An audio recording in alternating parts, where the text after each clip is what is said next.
ทุกยากบ่มีไผอยากเขาเป็นพี่น้องอย่างกายเขาก็บ่ห้องเอิ้นกินข้าวเหมือนดังคนอื่นเขาเว้าหลายหนคบกับคนจนค้าขายบ่ขึ้นเขาใส่เหลือเหือแห้งบุกบืนหมู่ยังยานเลือนปัดเชียเฮานี่เขายังบ่ลุงเพื่อนฝูงบ่ให้นั่งน้ำเขาเฮ็ดดีเพื่อเขาเศร้าคำเขามองข้ามคนที่ทำดีสู่มาหลายหนจึงขอคนจริงใจอีหลีให้โอกาสช่วยเหลือค่อยนี้จนได้ดีมาถึงทุกวันบ่ลืมคนซอยและค่อยบ่ซอยคนลืมค่อยยินดีสิเพิ่มสิเติมให้คนที่ซอยค่อยในวันนั้นคนที่ดูถูกค่อยบ่ซอยบ่สร้างสัมพันธ์ตกมาในเดียวนี้นั้นหักเฉพาะคนที่จริงใจชาตินี้ทั้งสาบ่บังอาจลืมคนเบิ่งแยงยินดีซอยบ่ว่าเหือแห้งบ่เปลี่ยนแปลงบิดเบียนใด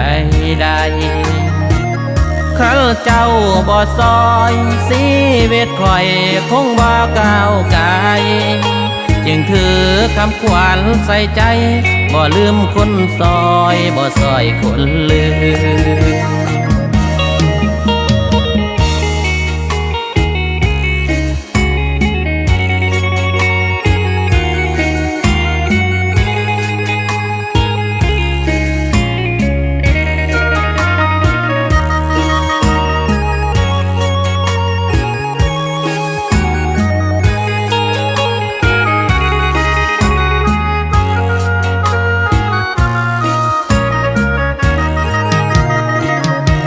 บ่ลืมคนซอย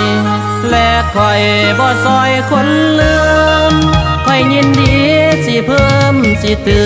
มให้คนที่ซอยค่อยในวันนั้น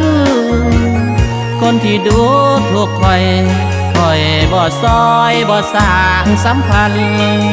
ตกมาในเดียวนี้นั้นหักเฉพาะคนที่จริงใจ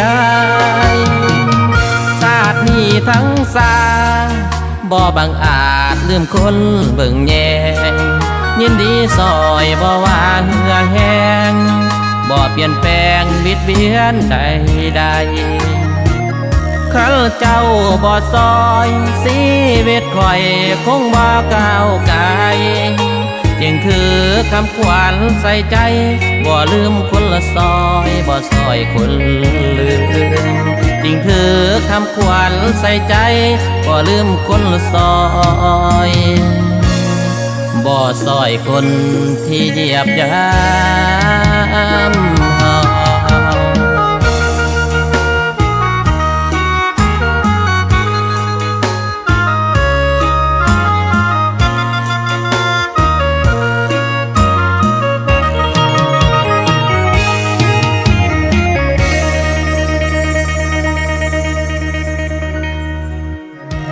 บ่ลืมคนซอยและค่อยบ่ซอยคนลืมค่อยยินดีสิเพิ่มสิเติมให้คนที่ซอยค่อยในวันนั้นคนที่ดูถูกค่อยบ่ซอยบ่สร้างสัมพันธ์ตกมาในเดียวนี้นั้นหักเฉพาะคนที่จริงใจ